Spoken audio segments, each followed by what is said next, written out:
We got about 60 seconds left according to this thing right here. So we can just. All right, I can pop. Give me 1 second. Boom. Right. See, I told you. By the time I figure it out, Musk will buy Facebook too. The stock's gone You know, down. I hope he flushes Twitter. You think he will? No. Damn it. You're not going to spend $40-something billion and then go burn it. That's crazy. He's not the Joker. No, I know, right? And he could have I think he's saved. going to go crazy, man. I think he's searching for like world domination on a digital level. Yeah. Oh, yeah. I mean, he's one of saying like AI scares him more than nuclear weapons ever will. Well, he's the one also sending up satellites too. For everybody. Listen, as far as I'm concerned, Elon Musk is a good man. He's a good man. Well, I was thinking like John Panay. John Panay, yeah. Yeah, Let me fix the screen a little better. He opened up the Improv. He was the grand opening. Oh, wow. Oh, really? Yeah. So he was like, every time he came through, it was like a big deal. So it's so cool, man. He was on the Jimmy Kimmel show, Tosh.0, Grey's Anatomy. We can keep going on.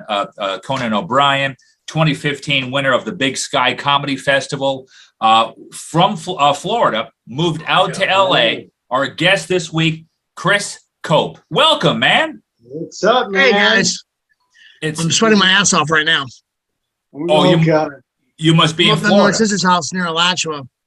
And I just stepped out to do a promo little video for the club I'm at this weekend. Oh, and I did 2 takes, and I'm like, we got it. We got it. Yeah. It's too hot, man. I was going to be in D.C., but the plans changed for that. You've been doing comedy so long. I remember the first time I met you, you were just like, you must have been like 23 or 4, just a baby-faced kid like in Daytona, Florida. And I think that long ago? Yeah, I swear to God, man. I may not be able to repeat the first exact sentence out of your mouth when we met, but when you said, I'm like, I like this guy. Let's do it. And I think it was bonkers. It was bonkers, I want to say. Back when they had their room at the top floor of a hotel. Yeah, man. Yeah. I got banned for that room for a year. Oh, really? Yeah, it wasn't even my fault. I was working. This is back when I was middling, and Mike McCarthy was headlining. Oh, God. And I got off. And I went to go smoke with the MC and pack up my room because, Daytona was so close to Gainesville, it wasn't worth staying over the night. Right. Just drive back. So I was like, oh, I'll smoke with him. I'll pack my bag, and then I'll go up and say goodnight. And he goes, I'm going to go to Subway real quick and get some food. I'm like, I remember even saying, like, are you getting enough time to get back to the show? He's like, yeah. So when I go back up to the room and say goodbye, I got my suitcase and everything. And I remember the owner guy with the ponytail, this douchey white guy, just walks by me, puts 2 fingers like, and you're never going to work here again either. And I was like, what did I do? And apparently the MC never got back in time to close the show out. Mike had to close it out. And then when he did show up, he was like, yeah, I was just smoking with Chris. I'm guessing he thought that was going to get him off the hook, but all it did was throw me under the bus with him. Wow. And you really got banned? Yeah, man. So it took me a year. I go back, and he tells the story. The way he tells the story was like he had to go down to my room and wake me up out of some stoner stupor. He's like, I opened the door, and the smoke about knocked me over the balcony, and I'm like, huh? Wow. So this is. And I was like, yeah, man, whatever. I was like, I tried to argue with him. I was like, you know what? This club's gonna die in a year. I don't care. Yeah, you were right too, right? The guy did not run a business. I mean, that room got increasingly worse as it went on. The first couple of times, like, hey man, guys, drinking food are on us. And the next time you go, it's like, hey guys, just food because we had little Wody here last week, and he ordered 35 triple Hennessy's for him and his 72 friends. Whoa, that's a blast from the past. Yeah, no one hasn't heard that name. I mean, the last time someone heard the name Wody was probably a storage unit place looking for their manager. That's right. I know Wody. You know Wody. Does he still do comedy? He does, but he's in another state. I think he's like in Mississippi. But he's like doing the whole like. Why? Yeah, the last place a black fella needs to go is Mississippi. I think that's where his family's from. So it's like he moved back over there. So I know he's still doing stuff, but I don't know how much or exactly. Well, there's no comedy clubs in Mississippi. Yeah. It's like you have to kind of go in the area, but yeah, Mississippi itself, I don't think there's Not very many. much comedy. I mean, really, There's not a lot. Mississippi, Alabama barely has anything, and Louisiana barely has anything. Well, there's not a lot to laugh about. No, that's what I'm saying. I cut The Mississippi old out. antebellum South is still shit. Yeah, There's a lot of blues. I get Yeah. Well, I mean, yeah. If you look back at history, I can see why. dude. I had to cut Mississippi out of where they at. I'm like, let me look up some clubs. It was like one. I'm like, that's where they at. It's right over there. It's where they at. Well, I don't even think that club's probably still there. Jesus, man. That's funny. That's a great Daytona story. And you had bad luck at that place because the one time we worked there, someone stole your recorder. You were recording your damn show, and you were like pissed off. Yeah, someone like, dude, the place is trash. We did that. no. And Can't wait to be back this weekend. I know. Welcome back to Florida. This is awesome. Back in Florida. Dude, I love it. No, you had some great stories in Daytona and stuff like that. And I'm just glad you're back and doing your thing. How did I don't know. I keep always saying like post-pandemic. I don't know what the hell you call it, but how y'all doing out in LA? You and the girlfriend and your family. How's everything going? Like the way She's great. She moved in September. really? Okay. It's an adjustment. Okay. It is. She's It's an adjustment. this past September she just moved in. Walter, stop it. Stop walking like that. Yeah. Sorry, it's my nephew. He's walking around in clogs. Okay. By the time I figure it out, Musk will buy Facebook too. The stock's gone You know, down. I hope he flushes Twitter. You think he will? No. Damn it. You're not going to spend 40-something billion dollars and then go burn it. That's crazy. He's not the Joker. No, I know, right? And he could I have think he's saved gonna me. go crazy, man. I think he's searching for like world domination on a digital level. Yeah. Oh, yeah. I mean, he's one of saying like AI scares him more than nuclear weapons ever will. Well, he's the one also sending up satellites too. For Exactly. everybody. Listen, as far as I'm concerned, Elon Musk is a good man. You just said that you were just shooting a short film recently. What's going on with that? Or can we say anything about it? Oh no, I just it was put together. I got casted for it. If it gets finished, Okay. I'll be happy. I was only in 2 scenes of it, so I really don't know the whole plot. Okay. It's funny when they give you like your script. You're like, here's your script. I'm like, okay, so I don't know what's going on. They're like, yeah, you really don't need to. It was just a small thing. It was just fun. Okay. Well, let me ask you this. I mean, like you're doing some acting stuff. Now, are you kind of taken to that, or I mean, is it kind of at the same level with the stand-up, but like you want to do that as much, or you just kind of I mean, dabbling? acting as it comes along. You know, I go out like I get auditions and I go out for them. Like I had an audition this week where the scene would have been opposite Alice and Jenny for some show on Netflix. So it's like I get a good audition. It's just booking the next one. You know. No, yeah, audition. God, that's scary shit. I just don't. I mean, know. well, because all the last 2 years they've been all self-tapes, so it's been easier because you can do 100 takes. True. I haven't had. I'll be nervous again when I got to go to a room and do it once and have to nail it that one time. Correct. That's Yeah. tough, You man. got the self-tape at that's a home. You different- just keep hitting start until you think you got something you want to turn True. in. Yeah, and you know what? None of the competition is in the room. You go. Oh, yeah, you don't walk go into past- the casting 'cause- office. That's a whole different game. You know, Right. there's Well, especially psychological. you walk in and see 10 guys maybe you recognize. Yeah. Because Yeah. I have like this like IMDb in my head where I walk in and go, oh, I saw you you did a co-star on Diagnosis for Murder in 1994. And it's like, Yeah.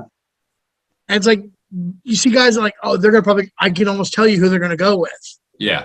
If they're going to go by based on just a recognizable face or, Right. so, you know, I'd almost rather not go into the room. I really just think, hey, I'm sitting this in. They're only look, they want me. That's Yeah. a confidence and attitude you got to have. Because if you go there with that psych out, you'll psych yourself out. Yeah, there's a lot less stress with the self tapes. There's just a lot more hands on that you don't feel. It's like, am I taping this right, doing this? But if you can do either or, I mean, you're in good shape. But the fact that they're sending you, that's really cool. So Yeah. No, I'm It's excited. My exciting. manager, my agent, both send me out for good stuff. Good. It is going to be weird going back in the rooms if it's soon enough because I know commercials are starting to go back in. Yeah. Yeah. So I think actual acting stuff is going to be next. Dude, that's But- well, good for you. I want to see you do more. Yeah. I mean, good Although the luck. only thing about going in the room that I like over the auditions is your energy. You can sell your energy better in the room. Yeah. Well, You know, true. That's Yeah. that's a big thing. They can always go, man, that your energy was great. We like, that really does carry because it's Right. hard to transfer. It's hard to have energy go through Yeah. while you're on a camera. It's hard to have, if you can make that translate through camera, then shit, that's better than gold. It is. Yeah. It is And tough. they can give you direction. They can get you to, tweak you and stuff. Oh, that's it. That's what I was looking for. But they can't do that. No, it's just, in a yeah, face. it's you're really getting it's the same as the room. Like you're getting one shot, except like you said, within the room, you may get some direction. Yeah. The worst is when they just go, thank you. Oh, You're like, oh, I fucked this one up. Yeah. Or I'm not even close to the mark of what they wanted. Wow, but the thing is, you make your decision and you go with it. You just can't second guess yourself. You go, this is what I think the scene reads. This is how I think the character should react. Yeah. So Make a choice. Make a choice. yeah, That's make a it. choice, but make sure you made it. Just because the worst is being just waffling. Ugh. Oh God, yeah. Stand-up's way easier. Stand-up is I've been there is like- before. yeah, man. And stand-up's easier. Stand-up's like versus acting. Acting, I have to be someone else. Stand-up, I get to be myself. uh-huh. Yeah. So it's just, I've also, I've been doing stand-up 16 years. I've been acting for not even anywhere near a fourth of that, You Well, just do your best. would you do a show around your stand-up? I did write a pilot. I wrote an animated pilot. I wanted to be animated about my working at the porn shop in my early 20s. So it delves into stand-up a little bit, but it's mainly just about working at that nasty sex shop. Oh, Lord. You have no idea the things I've seen, Tony. Which That's awesome. Well, I'm glad that you're willing to draw them. yeah. Yeah. That's the only place that filth belongs, is in cartoon form. It seems to soften the blow a little bit if you put it in cartoon form. Yeah, Nice, nobody wants to nice live framing. action slip on a condom. But What's your girlfriend do? she owns her own dental lab here in Palm Harbor, Florida. Oh, She's cool. excellent cook. Just loves to just make things, desserts, and great foods and healthy stuff too. But she'll throw in some good desserts. I'm like, I'll eat that. And more, that 11, 12 pounds went on like that again. And I'm even bigger now. I'm like, Jesus. And I'm 52 Oh, now. you're still Man. thin as a rail. Shut up. Thank you. I appreciate it. But, I got to try it. As 52, it's so, how much more I cardio know. and I just dieting love I hearing got. a size 34 waist complain about his size. I know. God. But now it's a tighter Oh, my 34. God. It's a It's like tighter. seeing a guy with a 10-inch dick's having a hard time getting in his underwear because it's cramped. Well, that too. God, Things don't fit anymore. All right, now we're just telling tales out of school. All right, hang on a second. Back to those numbers. So we were talking about Ron Jeremy porn. Oh, you're a cartoon venture. You were talking about you may want to do something down the road, doing something involving your material, your life. Yeah, I mean, to get a proof of concept, to even try to start pitching it, animation's pricey. To do good animation's not cheap. So that's my next step. Is I'm going to edit my script a few more times and just keep tightening and tightening and tightening, and then eventually, spend some money getting it at least a couple of scenes animated and then voiced over, and then you got to take and pitch it from that. Like it's all these steps that you have to do, and there's still no guarantee on any of it. Even if you sell it, there's no guarantee it ever sees the light of day. Then if it sees the light of day, there's no guarantee it gets past that first step. It's just like you got to climb Everest on every step. But that's the part of it. What else you got to do? And what would be the most interesting or stuff that people might find even hard to believe? Would it be from your Florida days growing up here? Yeah, porn shop stuff. I mean, that's the So this would be like an adult humor, where it would play basically like a premium channel or streaming. Yeah, I mean, it'd have to be heavily edited to be on like Adult Swim. Yeah. Oh yeah. Adults. Because I mean, I was pretty good about, especially in the pilot, I was pretty good about avoiding a lot of raunchiness. But it's just this the material itself is just inherently dirty. There's no getting around. Yeah. Where 2/3 of the script take place in a sex shop with theaters and booths.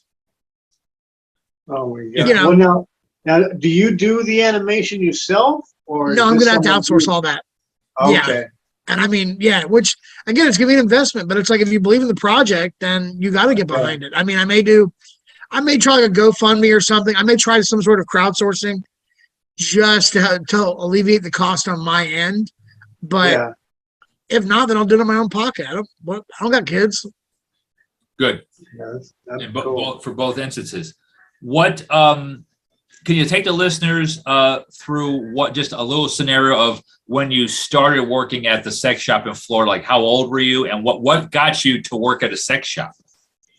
I was 20 and a half, 21. I just started stand up, and my best friends from high school, she was already working there, and she was like, "Hey, we need people, and I know you're not easily offended." So, and you know, it's funny because even though I thought I wasn't easily offended, that job, man, the stuff that I saw, man. Oh my God. And hence even at my age now, I still go. Oh yeah, yeah. My mom used to hate having to bring me dinner because it was on her way home, and I called her like, "I forgot my food. Can you bring me some McDonald's?" And she would knock outside of the door. Oh. And then she was the first one to do leave at the door delivery. She would leave it at the door, and I'd see her run back to her car, like hiding her face, just in case someone drove by and didn't want to see, just saw her. Wow, that's awesome.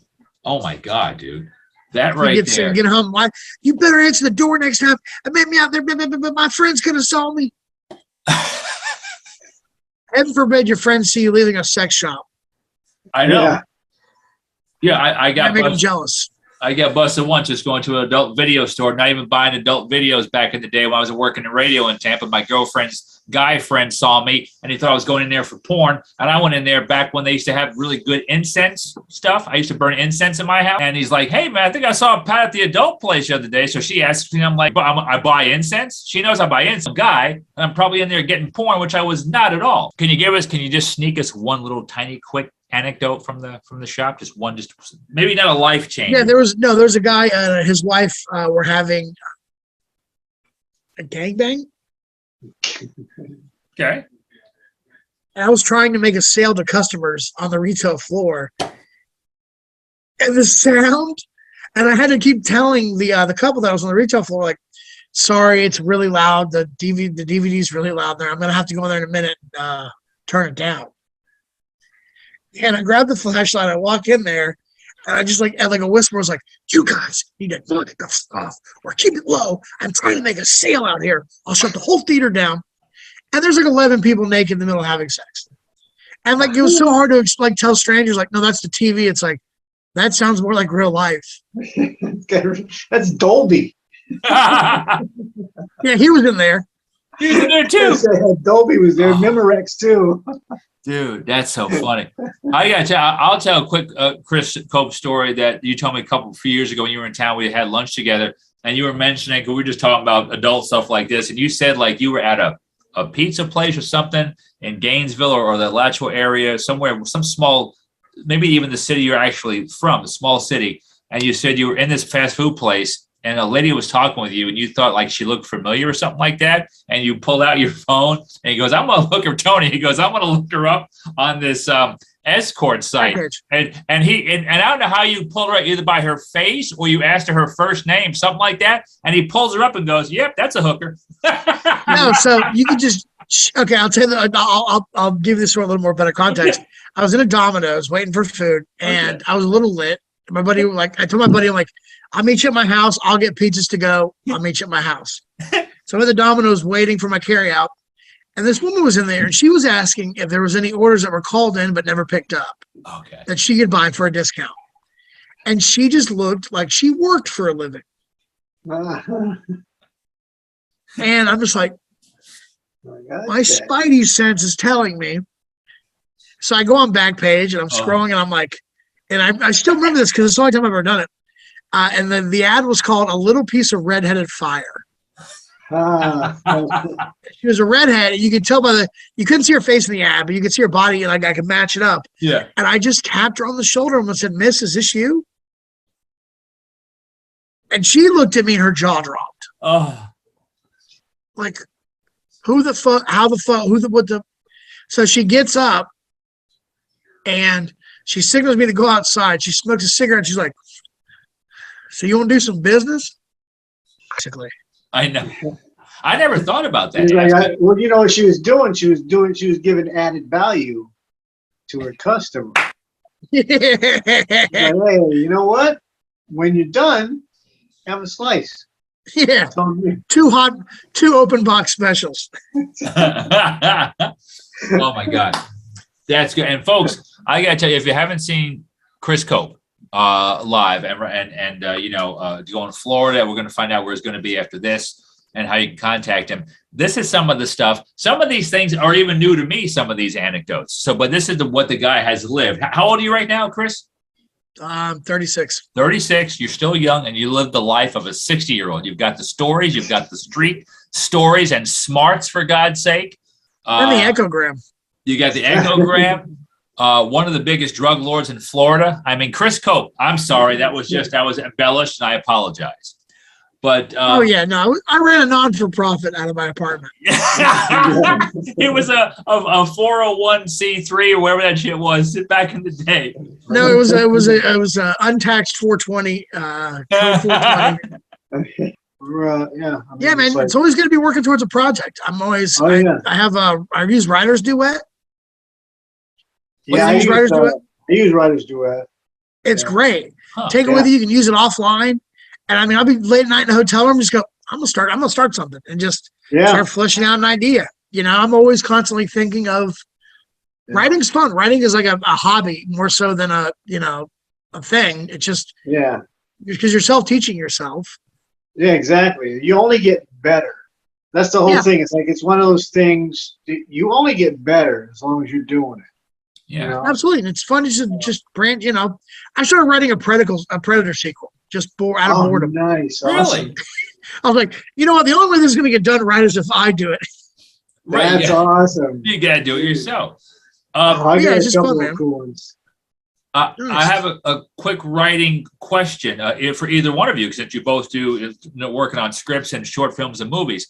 What do you find equally hard, or what's easier, writing ideas and bits for a great joke and material, or movie script or ideas from a short film? Well, which was more challenging? Yeah, basically. Writing for a script. Okay. Yeah, script because I've got way more experience than the other, and the other one usually has to do with my life, and I can draw on more real things. Acting, you got 6 people in a scene. You got to think what 6 people are thinking, and you got to think your way, and you got to think how they're all going to talk to get to the goal of what you want to achieve in the scene. Yeah. While maintaining their character structure and it's like Chinese math. It's I'll spend 3 days on a page, just going easily banging my head against the wall. Yeah, well, the thing, like with the comedy, the stand-up comedy, you're relaying the world that you've lived in your whole life. When you're writing a script, you're creating the whole world that you're going to talk about for 90 pages. Yeah. So sky's green, water's red, you know? Yeah, you got to create that before you can even tell you. And sometimes you don't really know where the story is going to be. You know, you have an idea where you want it to go, but you don't know where it's going to go. As you start to learn those characters in that world, all of a sudden things change. You know, where you would I would take a right over here. Well, this character will take a left. You know? Yeah, you got to make sure you're speaking the character's voice and not your own. Exactly. You know? Yeah, just like you were talking about with the scenes. Yeah. Same thing. So let me. That's the fun part of it. The challenge. If it was easy. What's the fun? You know, if I want to play easy, I go play word search on my phone.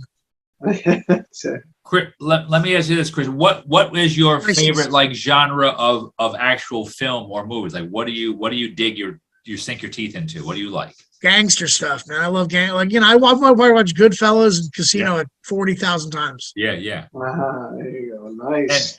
And real quick, if I tell and Tony, you probably know this, but if the listeners don't know, I know that Chris is like me. I love history. Like you're a war history buff. You love that stuff, but I didn't know that about you, about loving gangsters. I'm sure the original Godfather, all that stuff. I didn't know that you liked that much. That's cool. Oh yeah, I mean the only feature I've fully finished so far was I wouldn't qualify it as a Western, but it takes place at the end of the Civil War. It's a heist movie Oh, really?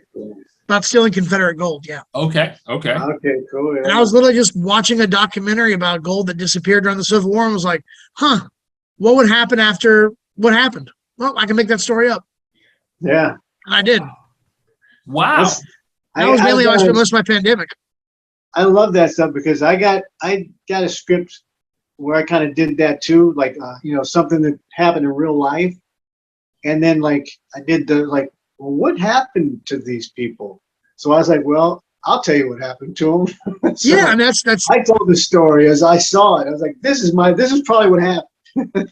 yeah, it's my theory. That was it. There was this was truth. Mexico loaned money to the Confederacy, kind of betting on that horse during the race. They figured if the Confederacy won, took over the United States, it'd be nice to have, and then eventually towards the end of the war, Mexico called in that debt and that gold never made it. Yeah. Oh, Wow. And then my plot is basically a rogue Southern general who wants to keep the war going, plans to steal the gold to fund the continuation of the war. wow, nice, man. Oh, That's wow. a good. That's an elevator pitch right there, baby. Yeah. Yeah.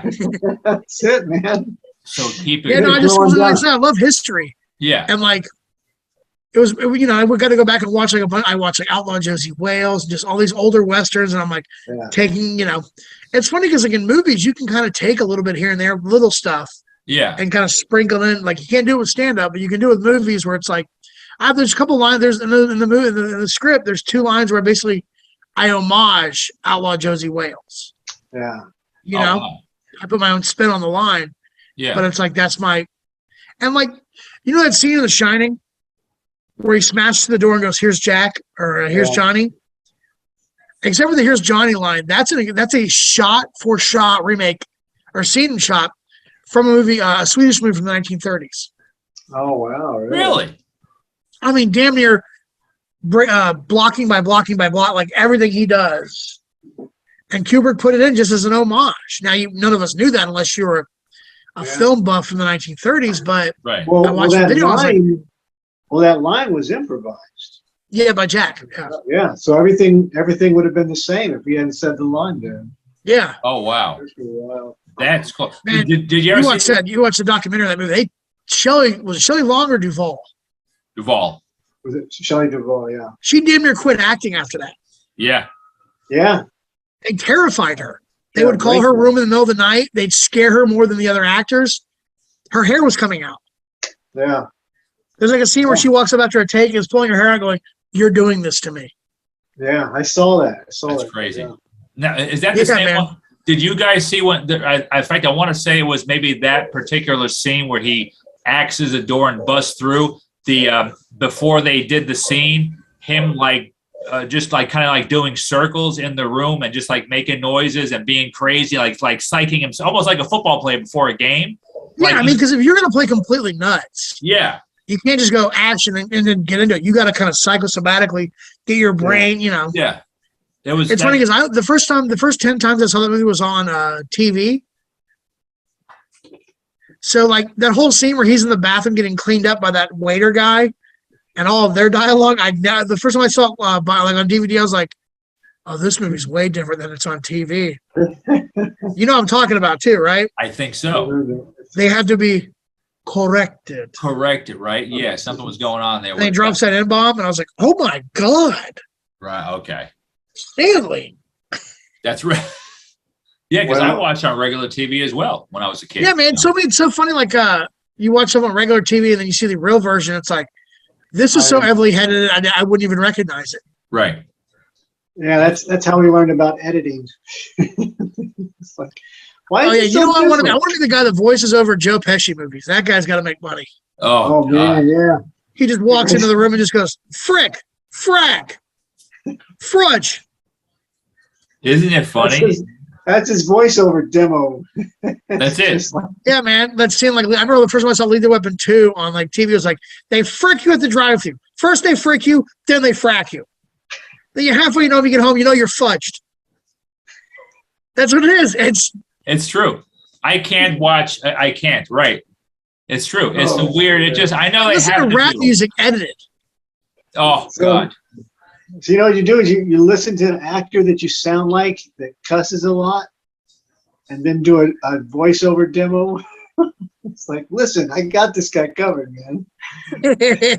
Casino when he meets him in the desert. Where in the flim flam do you get the flim flam to go over my flim head again, you blue bastard? Like they'll keep one cuss word in.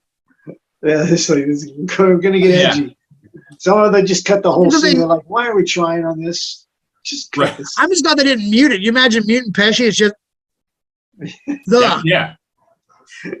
Like remember Titanic was 2 copies of VHS. You take one out, put the other one in.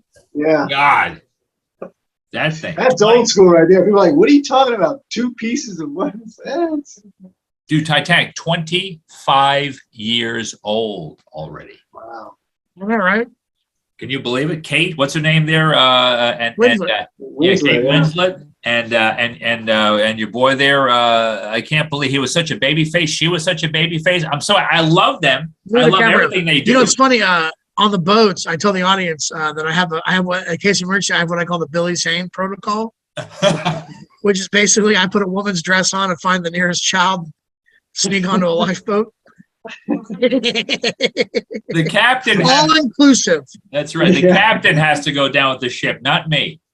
And the other guy, JC, he's living in LA. He's about to be in a Brad Pitt movie. Well, he shot it a while ago. Wow. It's about to come out in Babylon. I don't know if I'm supposed to mention that, but whatever. Okay. Oh, that's cool. That's awesome, man. That's really cool, man. Yeah, no, he helps me, and he helps me with my auditions and stuff. So it's nice having, living with an actor as well as a comedian to go, we can rely on each other. Dude, that's good. Cool. And we got a few before we got to wrap this puppy up. But I got to ask you, you've been in LA for how long now, Chris? Excuse me, about 8 years. 8. That's what I said before. 8 years. Is that the place? Are you digging it? Is that your place? Yeah, I mean, it's home now. It's outside of. I mean, I got a good cheap place to live, so good. It's nice. But outside that, it can be pricey. But I would rather live there than anywhere else. I can live anywhere. I have the choice, so I made my choice. Perfect. It's funny because I go on the road and people like, I do a show in South Carolina. People are like, how do you live in LA? And I want to live. I whisper back, how do you live here?